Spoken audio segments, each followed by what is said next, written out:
Las puertas del palacio temblaron, no por el ruido, sino por el silencio. De la noche a la mañana, un decreto real inesperado remodeló siglos de jerarquía, y en su centro se encontraba la princesa Eugenie, la nieta ignorada, repentinamente lanzada al centro de atención. El mundo observó con incredulidad cómo Catherine, la futura reina, desmantelaba antiguas tradiciones de la corte y ponía su mirada en una justicia largo tiempo negada. Lo que reveló dejó incluso al rey Carlos sin palabras. Antes de profundizar en lo que esto realmente significa para la familia real, asegúrate de suscribirte para no perderte ni una sola actualización. Comenzó en silencio, como suelen hacerlo la mayoría de los trastornos reales. Un susurro, un murmullo, luego una tormenta repentina. Esa mañana, el sello oficial del Palacio de Buckingham apareció en todas las transmisiones, anunciando lo que pocos creían posible: una reforma radical al protocolo de la corte, redactada no por el monarca, sino por la propia Catherine. El documento llevaba la firma del rey. Sin embargo, los iniciados afirmaban que era la mente y la voluntad de Catherine las que le habían dado forma. En los pasillos del poder, los cortesanos intercambiaban miradas cargadas de incredulidad, porque nadie fuera del soberano se había atrevido a alterar la estructura de la jerarquía real en la memoria viva.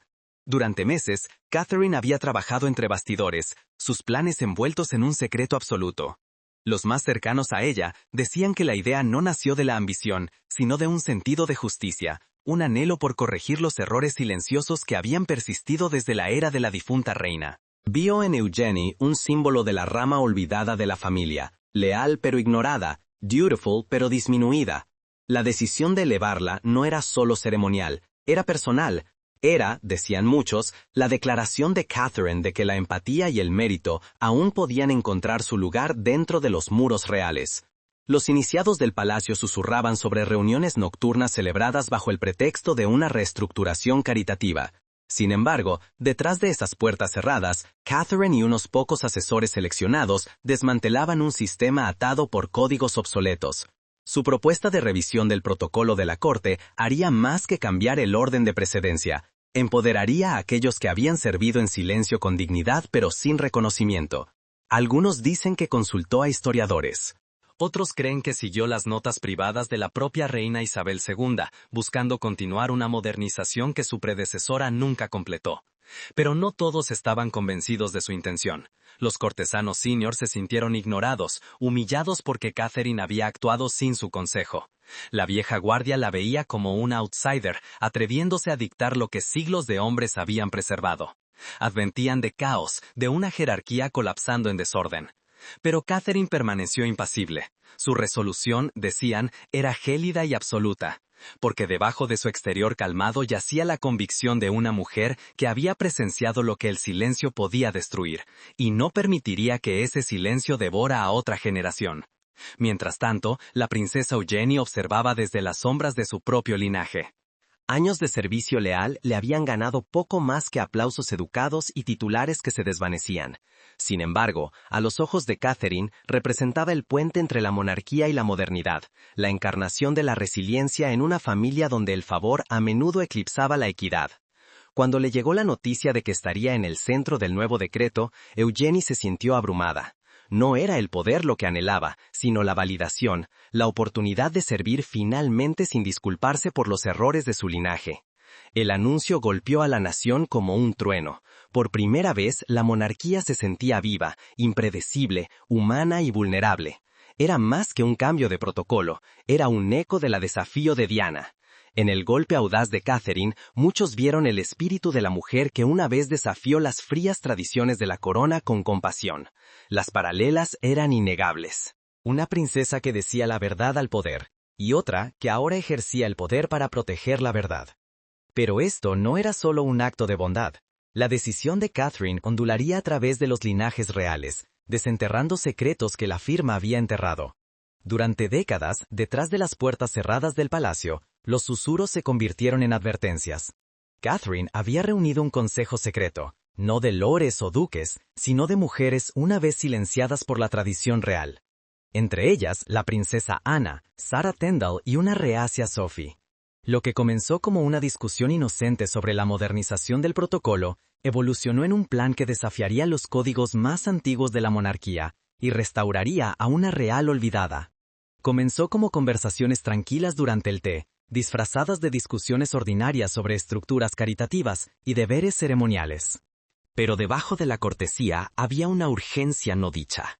Catherine había visto demasiado de la crueldad de los viejos sistemas. Había observado a mujeres como Anna luchar por relevancia, a Sarah forjar su propio camino fuera del privilegio real, y a Sophie soportar décadas de resistencia silenciosa. Ahora quería crear algo nuevo, una corte definida no por el rango, sino por el propósito. Así nació el Círculo Cortesano Moderno, un consejo construido sobre confianza, secreto y desafío. Cada miembro aportaba una fuerza distinta. El pragmatismo de Anna cortaba a través del idealismo, recordándoles que el cambio dentro de la monarquía tenía que ser tanto simbólico como estratégico. La independencia de Sarah ofrecía perspectiva desde más allá de los muros del palacio, donde la relevancia de la monarquía se desvanecía rápidamente. Sophie, inicialmente reacia, se convirtió en el centro emocional, instando a Catherine a recordar el lado humano de la reforma. Se reunían discretamente lejos de los cortesanos y asesores que aún se aferraban a rituales antiguos. Nadie fuera de su círculo sabía que Catherine estaba remodelando silenciosamente los cimientos mismos de la monarquía. Al principio era teoría, notas en pergamino, borradores de roles, posiciones y deberes reestructurados. Todo escrito en la elegante pero asertiva caligrafía de Catherine. Pero el tono cambió en el momento en que el nombre de Eugene apareció en uno de esos documentos confidenciales. La joven princesa, leal o marginada, encarnaba todo lo que representaba la visión de Catherine. Los demás dudaron. ¿Por qué arriesgar una reacción interna por una real que había sido excluida del foco público durante tanto tiempo? Pero Catherine vio en ella una chispa que reflejaba sus propios primeros años en el palacio. Ignorada, subestimada, pero inquebrantable. Comenzaron a filtrarse rumores de estas reuniones. Un ayudante del palacio, percibiendo la corriente subyacente de cambio, dio la alarma. Si esto se hace público, podría trastornar para siempre la estructura de la monarquía. Y sin embargo, esta advertencia solo solidificó la resolución de Catherine. Ya no actuaba por buena voluntad, actuaba por necesidad. La monarquía, creía, no podía sobrevivir otra década de secreto y división. La transparencia, argumentaba, ya no era opcional, era supervivencia. Borradores filtrados de su propuesta de reforma de títulos y deberes comenzaron a circular internamente, revelando su plan para revisar cómo se designaban, reconocían y compensaban a los reales activos. Era audaz, temerario y décadas por delante de cualquier cosa intentada previamente. El escepticismo de Anna, al principio agudo y frío, comenzó a descongelarse. Vio en Catherine la disciplina y la claridad moral que una vez habían definido a su madre, la reina Isabel II. Una noche tardía, Anna supuestamente le dijo: «Estás haciendo lo que nosotros tuvimos demasiado miedo de hacer». Ese momento se convirtió en el punto de inflexión. El círculo cortesano moderno ya no era un experimento, era un movimiento.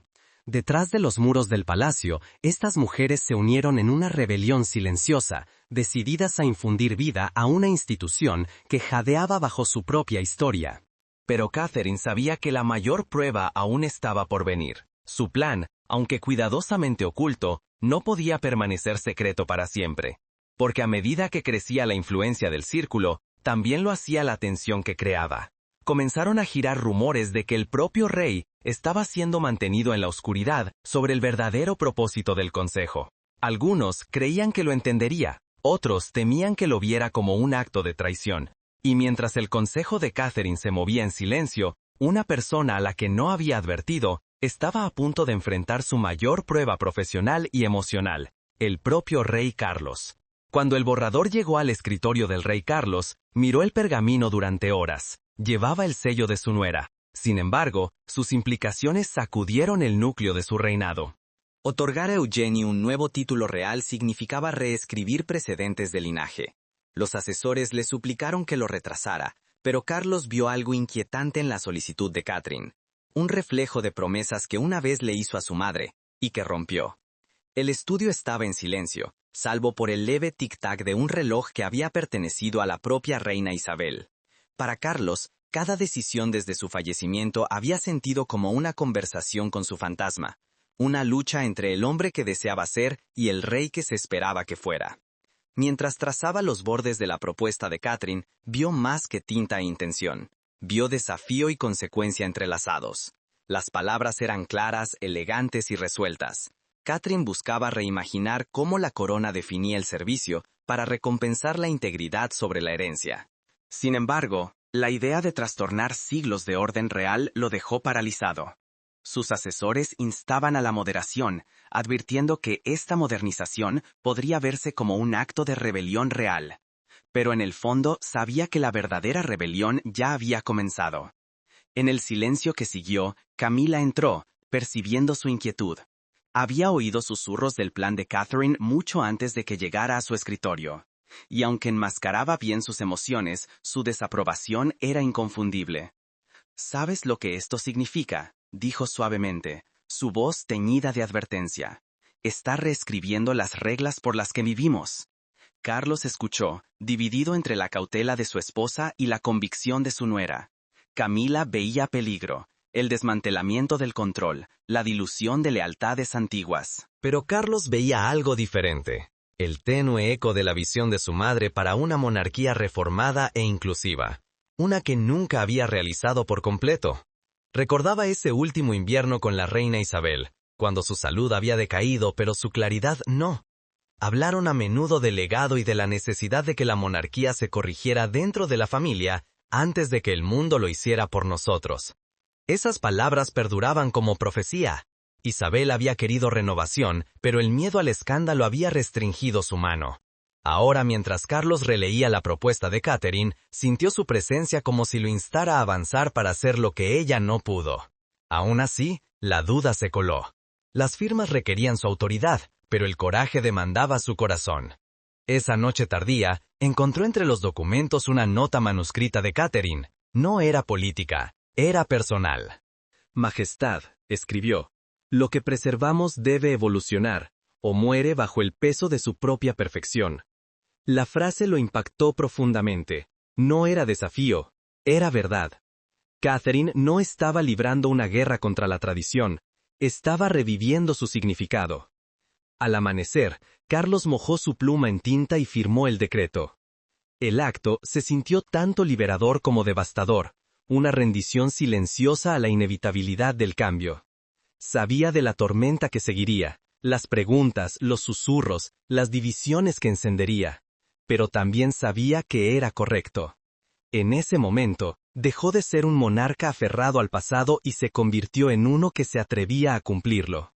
Pero incluso antes de que la tinta pudiera secarse, la corriente subyacente de rivalidad de la monarquía se reavivó, y Camila fue la primera en trazar líneas en la arena real.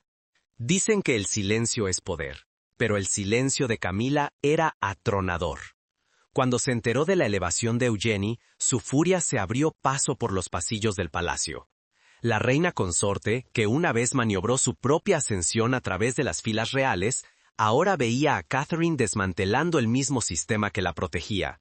En su opinión, esto no era reforma, era rebelión, y la mujer a la que culpaba más llevaba la corona en espera. Camila había soportado décadas de juicio, abriéndose camino desde el escándalo hasta la soberanía. Cada centímetro de su poder había sido ganado con esfuerzo, forjado a través de paciencia, influencia y el arte de la persuasión sutil. Pero ahora, al leer el decreto recién intintado, su compostura se fracturó. Para ella, la revisión del protocolo de Catherine no era un gesto de progreso. Era una invasión, un golpe deliberado contra las tradiciones que definían la supervivencia real. Detrás de puertas cerradas, exigió respuestas, confrontando a Carlos con una agudeza que lo sorprendió incluso a él. «Le has permitido sobrepasarse», dijo fríamente, su voz temblando con rabia contenida. «Ella no es la soberana, aún no».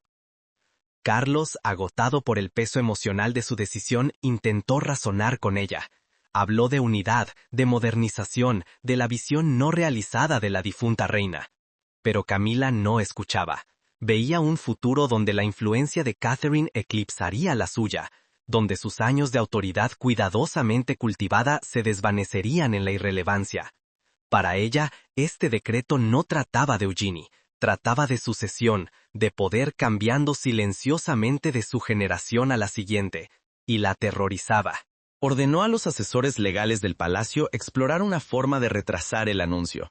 Tal vez una omisión procedimental, una revisión constitucional, incluso una reinterpretación de la autoridad del decreto. Cualquier cosa para frenar el impulso de Catherine. Sin embargo, cada esfuerzo encontró resistencia. La iniciativa de Catherine había sido hermética, revisada, aprobada y sellada por el propio rey. Lo que Camila no podía deshacer a través de la ley, lo intentaría a través de la influencia. En cuestión de horas, murmullos se extendieron entre su círculo. Periodistas de confianza comenzaron a recibir llamadas discretas de fuentes cercanas a la reina consorte, sugiriendo que el nuevo protocolo había sido apresurado, que la ambición de Catherine crecía sin control, que estaba sobrepasándose en asuntos soberanos. Pero esta vez, las mareas de la opinión pública se negaron a doblegarse. El pueblo, cansado de secreto y tradición, vio las acciones de Catherine como coraje, un soplo de modernidad en una institución que jadeaba por renovación. Las encuestas comenzaron a cambiar drásticamente. De la noche a la mañana, las tasas de aprobación de Catherine se dispararon, mientras que las de Camila cayeron a su nivel más bajo desde su coronación. La prensa trazó contrastes duros entre las dos mujeres, una vista como la encarnación de la reforma silenciosa, la otra como la defensora de una jerarquía que se desvanecía. Y por primera vez desde que se convirtió en reina consorte, Camila sintió la inquietud de estar sobre terreno inestable. Su resentimiento pronto encontró otro objetivo: William. Durante una cena tensa en Windsor, sus comentarios cortaron a través de la cortesía forzada. Lo acusó de habilitar el dominio creciente de Catherine. William permaneció compuesto, respondiendo solo que su esposa estaba haciendo lo que la monarquía necesitaba para sobrevivir.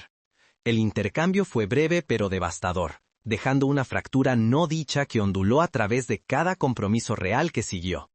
Camila se retiró de las apariciones públicas durante varios días, pero su ausencia habló más fuerte que cualquier declaración. La corte percibió la división, el personal susurraba sobre el hielo entre los hogares.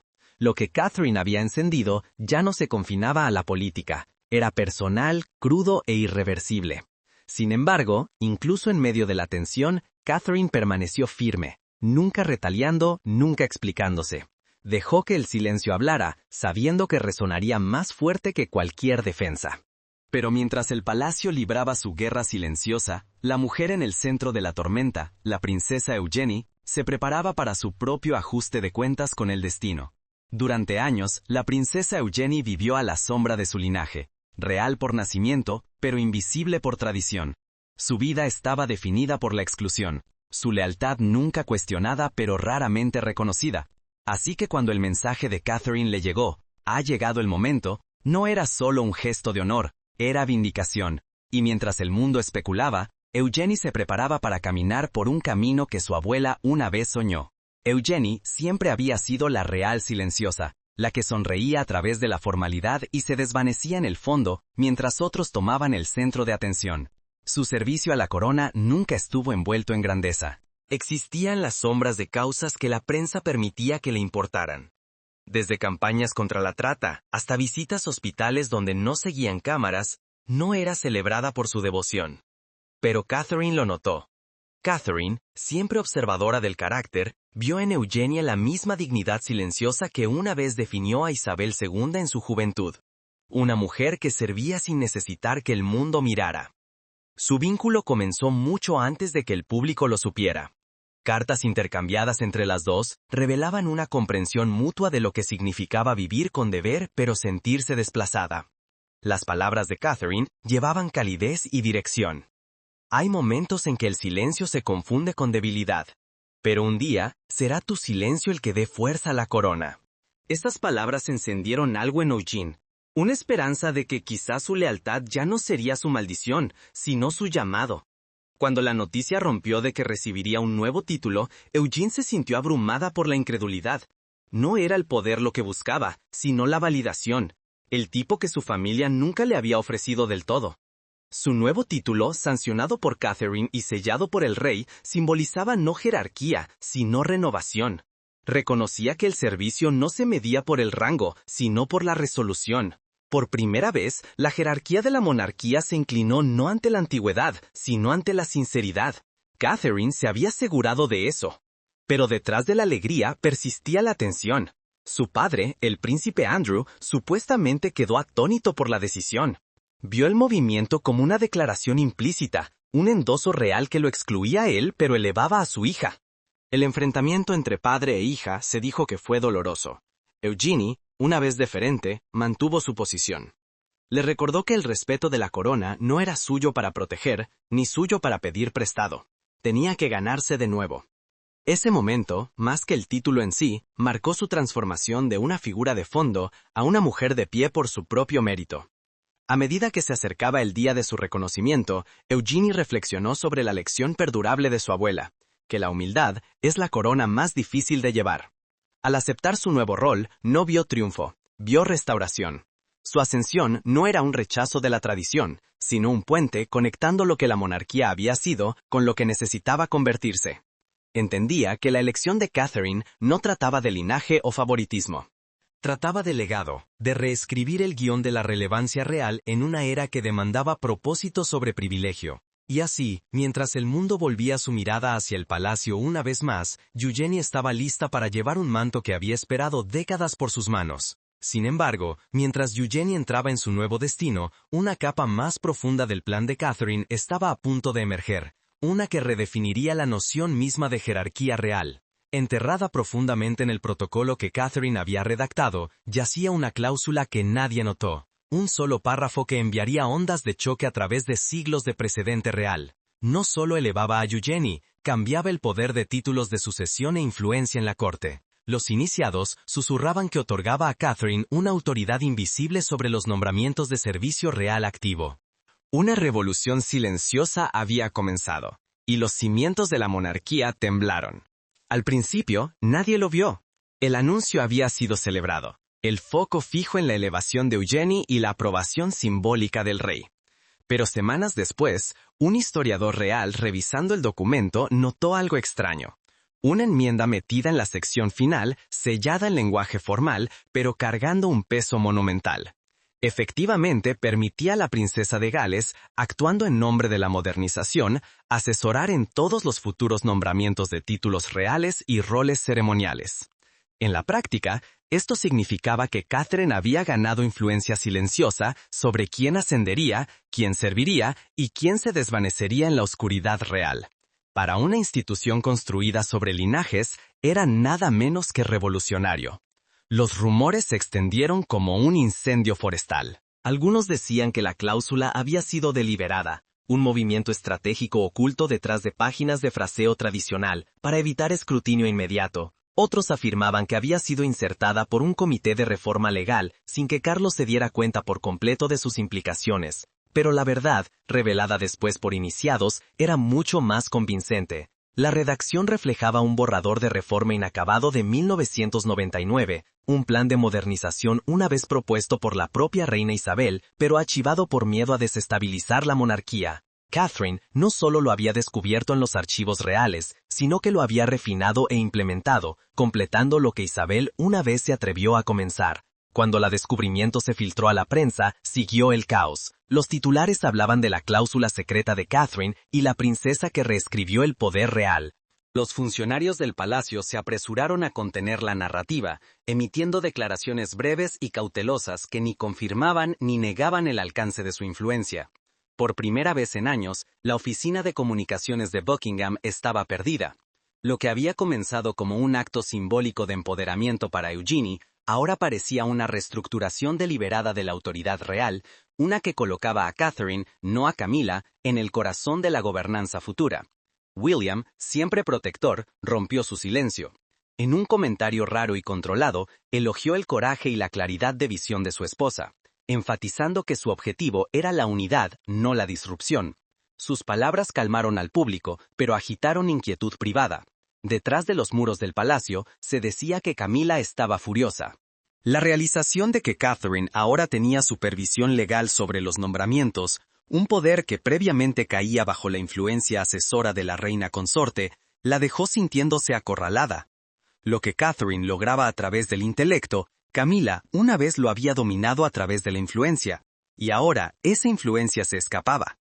El rey Carlos, atrapado en el medio, reconoció la tormenta que se acumulaba a su alrededor. Sin embargo, sabía que retractar la cláusula parecería débil y reactivo. En cambio, abordó el asunto públicamente por primera vez, llamando a las acciones de Catherine una continuación del deseo perdurable de mi madre, de que la corona debe evolucionar para sobrevivir. Fue un endoso reacio, pero uno que solidificó su autoridad. El monarca había hablado, y, al hacerlo, confirmó que el equilibrio de poder dentro del palacio había cambiado para siempre. Aún así, debajo de la celebración y la controversia, Catherine permaneció en silencio. Ni defendió ni explicó su decisión. Para ella, la cláusula no era un acto de rebelión, era restauración. La monarquía había sido gobernada por demasiado tiempo por tradición sin compasión, por procedimientos sin propósito. Ahora, por primera vez, el sistema servía a su gente, no meramente a sus linajes. Sin embargo, a medida que la calma se asentaba sobre el palacio y los titulares comenzaban a desvanecerse, una vuelta final aguardaba. Pero antes de que Catherine pudiera celebrar la victoria, un aliado inesperado dio un paso adelante. Uno que una vez se había opuesto a ella, pero ahora veía la verdad de su visión. Nadie esperaba que la estoica princesa Ana tomara el podio, pero cuando lo hizo, sus palabras silenciaron a cada crítico en la corte. Con voz calmada, reveló que su madre, la reina Isabel II, una vez había intentado la misma reforma, pero la había pospuesto por miedo a desestabilizar la tradición. La admisión de Ana no solo vindicó a Catherine, sino que enmarcó el título de Eugene como el cumplimiento de la visión final de la difunta reina. Durante décadas, Ana había sido el pilar inquebrantable de la monarquía, disciplinada, franca e inmune a la emoción. Había observado a generaciones de reales chocar por títulos, deber y imagen. Pero ese día, al levantarse ante los miembros reunidos del hogar real, su voz llevaba un peso que nadie esperaba. No comando, sino confesión. Ana habló no como la princesa real, sino como una hija, aún cargando la sabiduría de su madre. Comenzó reconociendo el coraje que le tomó a Catherine hacer lo que otros habían temido, cambiar dentro de los muros de una institución construida sobre resistencia. Mi madre una vez dijo, declaró suavemente, que la corona debe doblarse con el tiempo o el tiempo la romperá. Sus palabras resonaron por el salón. Luego vino la revelación que congeló cada corazón en la habitación. Ana divulgó la existencia de una carta privada escrita por la propia reina Isabel en los últimos años de su reinado, delineando una propuesta para la reclasificación del servicio real. El plan había apuntado a reconocer la contribución sobre el estatus, pero Isabel, cautelosa ante la reacción pública, había sellado el documento y ordenado que se mantuviera sin publicar. Era su capítulo inacabado, continuó Ana, y hoy finalmente está completo. Por un momento, incluso los cortesanos más endurecidos se conmovieron más allá del protocolo. La revelación reencuadró todo. Las acciones de Catherine ya no eran desafío, eran destino. La respuesta de la audiencia fue diferente a cualquier cosa que el palacio hubiera presenciado en años. El aplauso surgió no por obligación, sino por convicción. Era un reconocimiento de que las viejas formas, una vez reverenciadas, ahora rígidas, habían dado paso a algo mucho más humano. Algunos fueron vistos secándose lágrimas, mientras otros simplemente se sentaban en silencio, procesando la enormidad de lo que habían oído. Esto no era solo otro decreto real, era una entrega generacional de ideología. La monarquía, una vez acusada de ser inflexible y obsoleta, había redescubierto su voz a través de dos mujeres unidas por propósito, una del pasado, una del presente. Catherine, sentada junto al rey, permaneció compuesta, pero visiblemente abrumada. Aquellos lo suficientemente cerca vieron cómo bajaba la mirada mientras Ana hablaba, su expresión una mezcla de gratitud e incredulidad. Durante meses había enfrentado crítica, duda y oposición silenciosa. Pero ahora, ser validada públicamente por Ana, e indirectamente por la reina misma, se sentía como el cierre de una vieja herida. Esto no era triunfo nacido de la victoria, sino del entendimiento. Era la satisfacción silenciosa de saber que lo que había hecho no era rebelión, era continuación. Pero no todos compartían el sentimiento. Camila, que había observado el discurso con una expresión cada vez más tensa, fue la primera en salir del salón. Su partida no pasó desapercibida.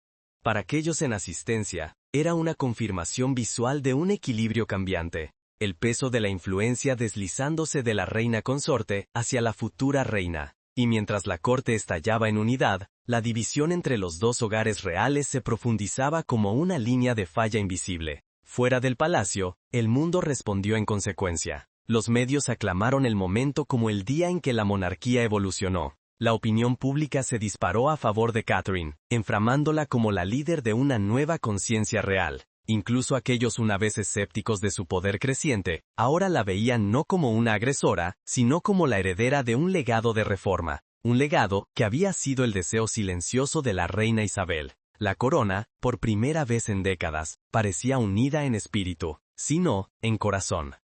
Y sin embargo, debajo del aplauso, una tormenta se gestaba en las sombras, porque la prensa había descubierto algo que Catherine nunca esperaba enfrentar.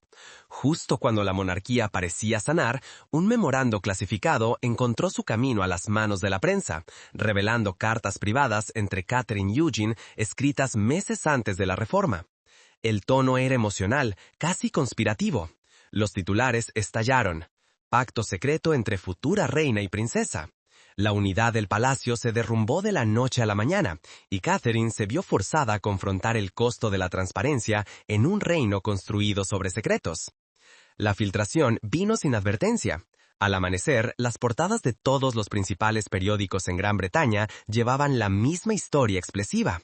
La princesa de Gales y la princesa Eugenie habían intercambiado correspondencia privada discutiendo planes para una reestructuración silenciosa del orden real.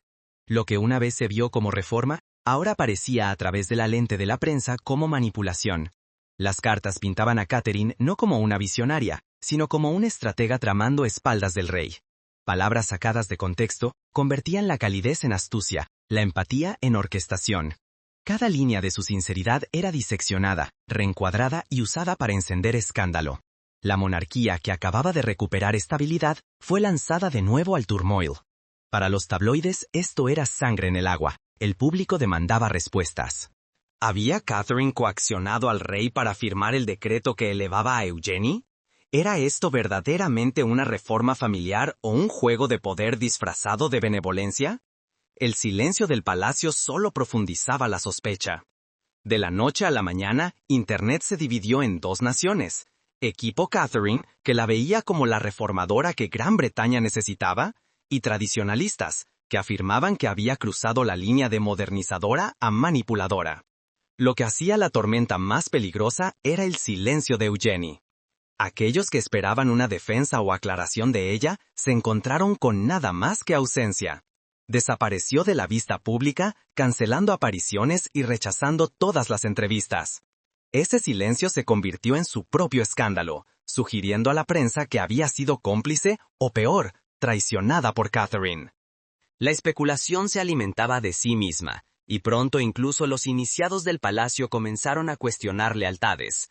Los asesores se apresuraron a contener el daño, pero la narrativa ya había tomado forma. Catherine la reformadora ahora era pintada como una titiritera. El rey, mientras tanto, enfrentaba inmensa presión para abordar la crisis. Algunos cortesanos lo instaban a distanciarse para proteger la integridad de la corona, aislando la ie de Catherine, pero William no lo permitió. En un movimiento sin precedentes en la historia real reciente, emitió una declaración personal, desafiando la larga tradición de silencio real. Sus palabras fueron firmes, despojadas de diplomacia. Mi esposa ha actuado solo con el propósito de servir a la corona y continuar la visión de mi abuela. Su conciencia está limpia, y la mía también. Esa declaración detuvo el sangrado, pero también expuso cuán profundamente dividida estaba la palacio. Para Catherine, la ordalía estaba lejos de terminar. Detrás de los muros de Kensington, luchaba con culpa y agotamiento. La misma transparencia que había defendido se había convertido en su ruina. Las cartas que una vez simbolizaban confianza, ahora se erguían como evidencia en su contra. Amigos decían que se retiró, pasando largas horas reflexionando sobre si sus reformas habían hecho más daño que bien. ¿Estaba luchando por el progreso o desgarrando la frágil unidad que había jurado proteger? Y sin embargo, incluso en su momento más bajo, la historia no había terminado. Porque mientras la prensa rodeaba y los críticos demandaban retribución, algo inesperado estaba sucediendo. Una fuerza mayor que el rumor o el escándalo se preparaba para intervenir. La monarquía había enfrentado su punto de quiebre antes, pero esta vez no permanecería en silencio. Pero cuando todo parecía perdido, el destino intervino una vez más, y esta vez, la corona misma dio un paso adelante para hacer la historia innegable. El patio del palacio brillaba bajo un pálido sol londinense mientras el nuevo título era formalmente otorgado. Su Alteza Real, la Duquesa de Balmoral. Los ojos de la princesa Eugenie se llenaron de lágrimas mientras Catherine colocaba la banda sobre su hombro, un gesto que sellaba una nueva era. En ese momento, la monarquía no parecía vieja o frágil. Parecía renacida a través de la compasión, el coraje y la voluntad inquebrantable de dos mujeres. La ceremonia en Windsor fue diferente a cualquier otra en la memoria reciente. No estaba envuelta en grandeza ni cargada de formalidad. Llevaba un espíritu de renovación, un mensaje que resonaba mucho más allá de las puertas del palacio. El mundo observó, mientras el rey, su expresión un delicado equilibrio de orgullo y reflexión, se paraba junto a Catherine, reconociéndola no como una subordinada a su reinado, sino como una socia en su evolución. Por primera vez, la familia real presentaba un frente unido, no por obligación, sino por convicción. Lo que comenzó como controversia se había transformado en un momento de claridad, una realización de que la supervivencia en la era moderna requería no la preservación de la jerarquía, sino su reinvención. El nuevo título de Eugenie, la duquesa de Balmoral, era más que ceremonial.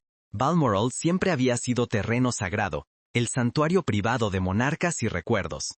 Al otorgarle este título, el rey y Catherine la habían atado al alma del legado de la familia, simbolizando continuidad entre el pasado y el futuro. Era un reconocimiento de lealtad sobre linaje, de propósito sobre privilegio. Mientras Eugenie daba un paso adelante, el peso de la historia parecía levantarse de sus hombros. Su voz tembló con resolución mientras juraba servir a la corona de renovación. Una frase que capturaba la esencia misma de la reforma de Catherine, una monarquía no definida por derecho de nacimiento, sino por deber moral. El momento llevaba una emoción que incluso las cámaras no podían contener. Carlos, una vez hesitante, ahora parecía profundamente conmovido. Aquellos cercanos a él decían que veía en las acciones de Catherine la misma chispa que su madre una vez llevó, el desafío silencioso de la tradición, ejercido no para destruir, sino para reconstruir. Su asentimiento hacia ella, sutil pero sincero, hablaba volúmenes. Era el paso de algo mayor que la autoridad, era el paso de la confianza. A través de Catherine, el legado de la reina Isabel II había encontrado su voz moderna. Y a través de Eugenie, esa voz ahora tenía un futuro. A lo largo de la nación, millones observaron con asombro. Multitudes se reunieron fuera de Buckingham y Windsor, agitando banderas no de protesta, sino de orgullo. Los comentaristas lo llamaron el amanecer de una monarquía compasiva. Otros lo etiquetaron como la revolución silenciosa de Catherine. Pero debajo de los titulares y la ceremonia había un mensaje más profundo, uno que trascendía la reforma real. Era un recordatorio de que las instituciones perduran no a través de la rigidez, sino a través de la empatía. La monarquía, una vez acusada de ser intocable y desconectada, ahora parecía humana de nuevo. El público, largo tiempo dividido, se encontró unido por algo raro, creencia. Para Catherine, nunca se trató de dominio o rebelión, se trató de restauración, la sanación de una familia que había confundido durante mucho tiempo el silencio con fuerza. Y mientras Eugenie hacía una reverencia ante ella y el himno resonaba por los antiguos salones de Windsor, Catherine se dio cuenta de que la reforma nunca había sido verdaderamente sobre títulos o precedentes. Se trataba de legado, una promesa cumplida, un círculo cerrado, una corona renacida a través de la conciencia. Y mientras el himno sonaba, una verdad resonaba